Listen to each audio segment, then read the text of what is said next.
The one thing I want to highlight, that never work on a fixed price.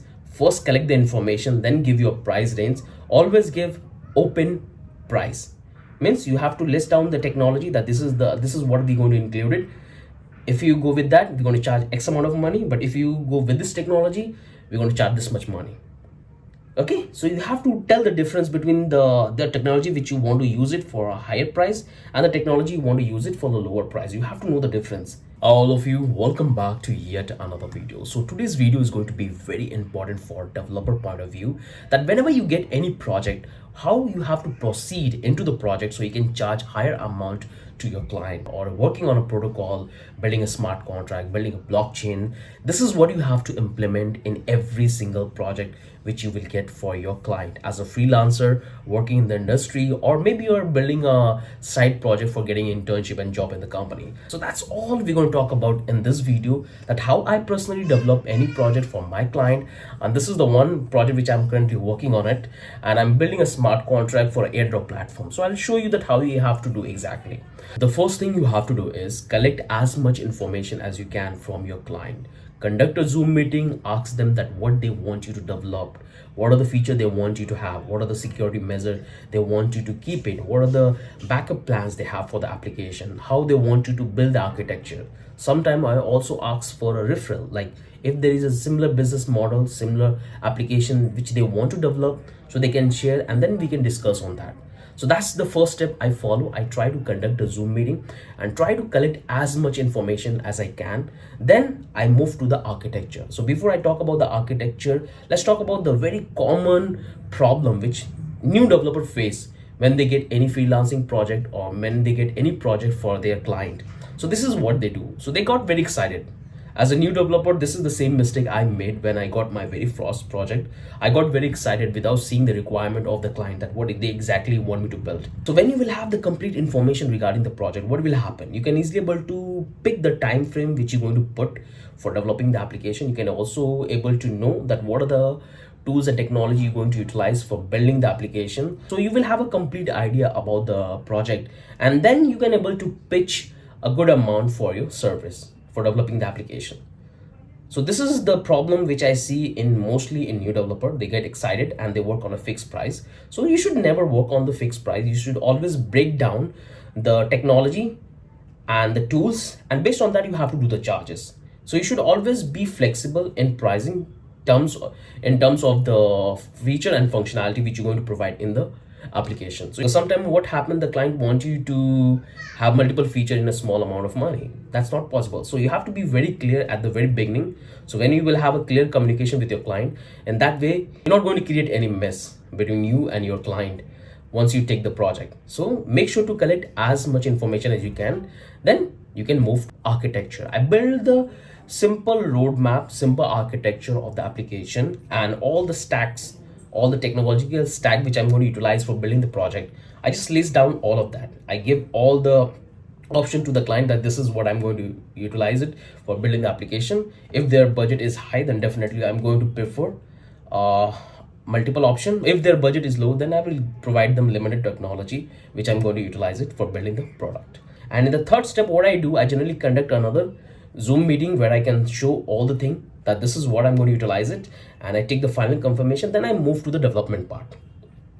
That's the third step. So once I got the final confirmation from the client, then I move to the development and try to look at the relevant resources which I'm going to utilize it in the project, because I'm not going to code everything from scratch. I have to pick the existing code which already there in the market, in the industry, so I can utilize it in my project. So I'm not going to code everything from scratch. I have to pick the relevant resources which I'm going to utilize in the project, because I have to make the product fast.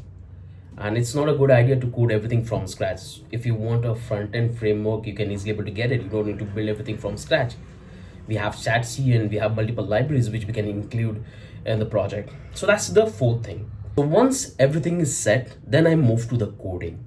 And in the coding, I generally don't focus on security, performance. I just try to bring out the functionality and fulfill the requirement of the client which they want me to build. That's what I do. Once I build the entire application, after that I move to performance, where I see that what variable I have included, which causing the issue in terms of slow or transaction cost. So there I do the testing in the performance. So once I done with the performance, then I move to security, where I test the application, including the smart contract front end and other variables which causing the issue, security measure. That's all we test. So I have my own checklist which I follow as a general purpose, but it's also depend on the application to application. So if I'm working on decentralization or a centralized finance, there I have a different checklist which I have to follow. If I'm building a simple like social media platform, NFT marketplace, there I have to follow a different security check. So I have my list. If you guys want me, I can definitely share it with all of you guys, so you can simply replicate that in your project. And the one thing I really want to highlight, as you can see, there are multiple steps are involved during the development of the project. So the best you can do in the entire process, that you have to make documentation in every single stage. So your first stage documentation should be when you are getting the information from your client. Your second stage documentation should be where you are building the architecture. And the third stage where you're getting the final confirmation from your client. And the fourth stage where you are collecting all the existing code base. And this code base, you don't need to show this documentation, you don't need to show to your client. It's just for your reference purpose. And when you are going to build as a whole, then you focus on performance, then you focus on security. So when you're going to provide all of these details during the entire development, so when you're going to provide all of these details to your client, like the client will know, okay, these are the measures you have taken. There you become more professional, and you can easily able to charge higher amount when you're going to do that kind of work. And this is very important whenever you're going to develop any product. This is how you have to do it. This looks more professional. Just don't do like a newbie, because this is what I have seen. Many new developers get excited whenever they get their first gig or first project. They just build it without giving proper instruction that what they have included, what technology they have included. When they develop any smart contract, they don't test the variable, that how much it costing when it's getting executed. When you are calling the data from blockchain, how much money it costing. So you have to test every single variable, and that's all detail you have to provide to your client. So this is how you can charge. The one thing I want to highlight, that never work on a fixed price. First collect the information, then give you a price range. Always give open price. Means you have to list down the technology, that this is what we're going to include it. If you go with that, we're going to charge X amount of money. But if you go with this technology, we're going to charge this much money. Okay, so you have to tell the difference between the technology which you want to use it for a higher price and the technology you want to use it for the lower price. You have to know the difference. So always work in a flexible price, never work in a fixed price, because this is what I have personally faced a lot of issue. Because when I got my first project, I was so excited, just like you, and I made this mistake. And I later came to know that the project is quite big and I have to do a lot of work. And when you agree at the beginning as a fixed price, then it's going to create a lot of problem in negotiating the price. Okay, I know the complication which will happen definitely if you go with that and decide to change the pricing which you said earlier, and now you're charging something else. So this is what you have to do. So these are the things you have to keep in mind whenever you are working on any project. So this is not limited to the blockchain developer, it's same for the web 2 developer or web 3 developer.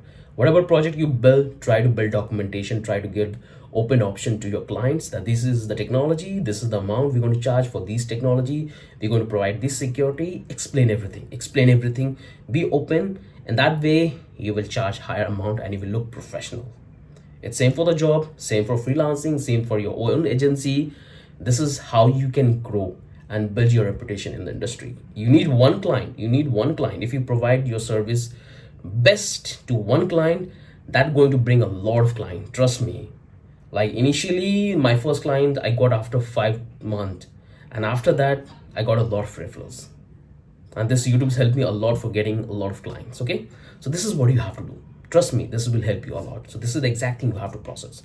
So I hope I have cleared most of your doubt that how you can charge higher amount, what are things you have to do when you are building any project, and what are the measures you have to take during the entire development in terms of communication, in terms of stack development.